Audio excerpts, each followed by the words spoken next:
بات کو مانا، ان کے حکموں پر چلے، ان کی اطاعت کر لی تو میں تمہیں اپنے ہاں قبولیت دے دوں گا، اور اس کا نتیجہ یہ ہوگا کہ جنت الفردوس تمہارا مقدر بن جائے گی۔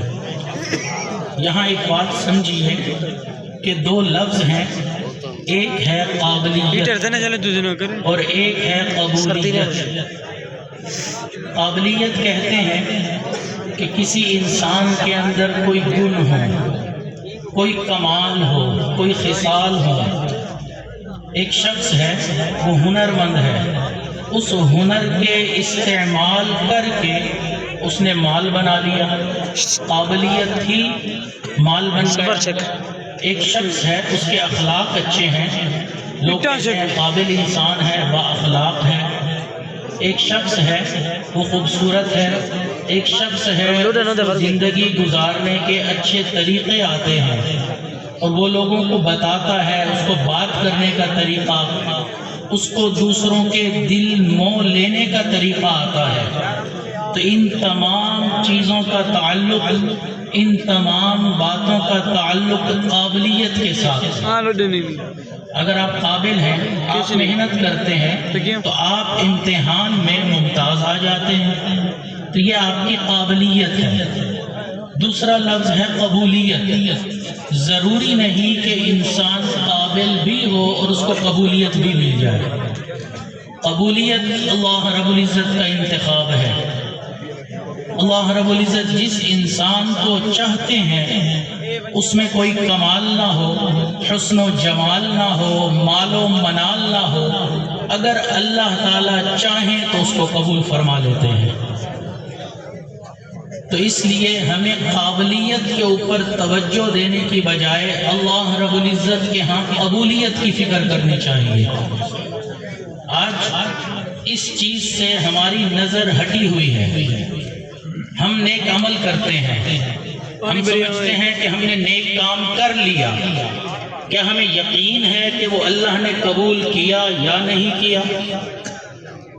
اگر اللہ نے قبول نہیں کیا تو وہ نماز پڑھنا، وہ حج کرنا، وہ زکوٰۃ دینا، پوری زندگی دین اسلام کے مطابق گزارتے رہنا، آخر میں جا کے پتہ چلے کہ اللہ کے ہاں قبول ہی نہیں ہوا تو اس زندگی کا فائدہ کیا ہے؟ تو اس لیے قرآن مجید ہمیں یہ بات بتاتا ہے کہ جب کسی عمل کی بنیاد رکھی جا رہی ہو اس وقت اس کی قبولیت کی فکر کرنی چاہیے۔ قرآن مجید کا بیان ہے وَإِذْ يَرْفَعُ إِبْرَاهِيمُ الْقَوَاعِدَ مِنَ الْبَيْتِ وَإِسْمَاعِيلُ، ابھی بنیاد رکھی جا رہی ہے، بیت اللہ بنا نہیں، دیواریں کھڑی نہیں ہو گئیں، چھت نہیں ڈلی، بنیادیں کھڑی کی جا رہی ہیں۔ فکر ابراہیم بتاتی ہے اس وقت انہوں نے جو دعا مانگی وہ کیا تھی کہ ربنا تقبل منا، اللہ ہم سے قبول کر لیجئے گا، کہ اگر آپ نے قبول نہیں کیا تو ہمارا یہ عمل ضائع ہو جائے گا۔ تو اس لیے ہمیں قبولیت کی فکر ہونی چاہیے کہ اللہ آپ قبول فرما لیجئے۔ انسان نماز پڑھتا ہے، نماز سے بڑی عبادت کوئی نہیں، اللہ رب العزت کی یاد کے لیے قائم کی جاتی ہے۔ اللہ رب العزت کو نماز انتہائی پسند ہے۔ محبت کا انتہائی درجہ یہ نہیں کہ آپ کسی کے اوپر مال لٹا دیں، آپ کسی کے اوپر جان نچھاور کر دیں۔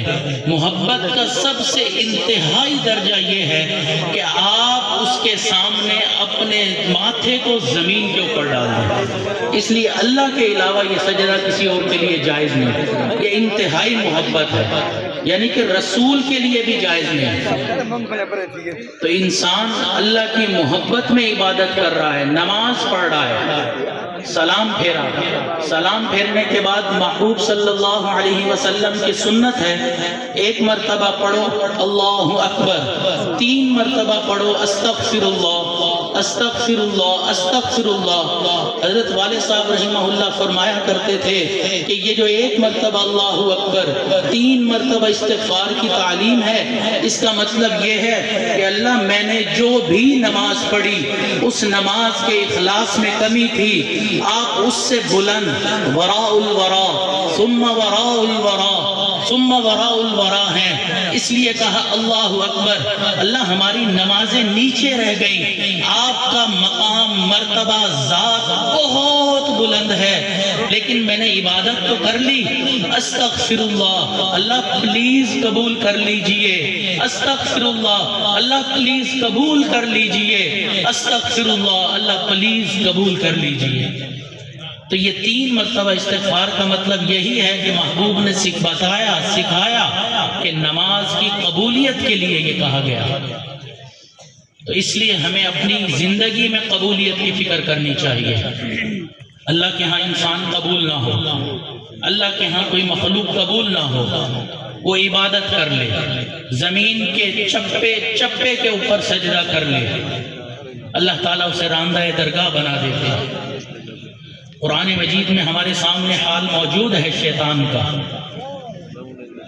شیطان اس وقت تک شیطان نہیں تھا، عبادت گزار تھا، عبادت کرنے والا تھا، اللہ کے سامنے جھکنے والا تھا، اللہ کی اطاعت کرنے والا تھا۔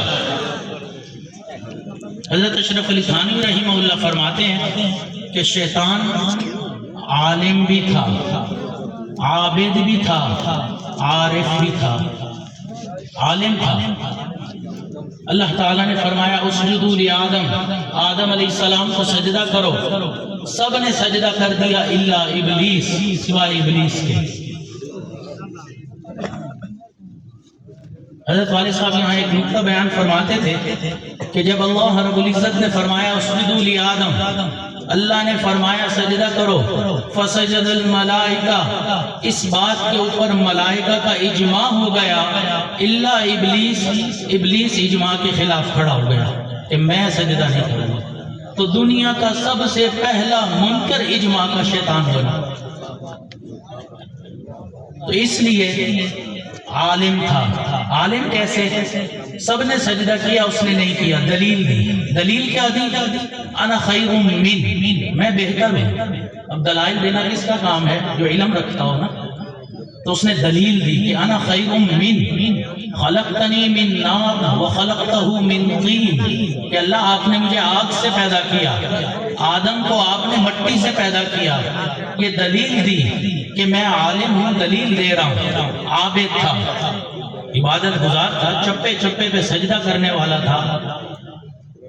تیسرا عارف تھا، اللہ کی معرفت جانتا تھا کہ اللہ تعالیٰ عالم جلال میں بھی ہوں، تب بھی اللہ کی رحمت جلال کے اوپر غالب ہوتی ہے۔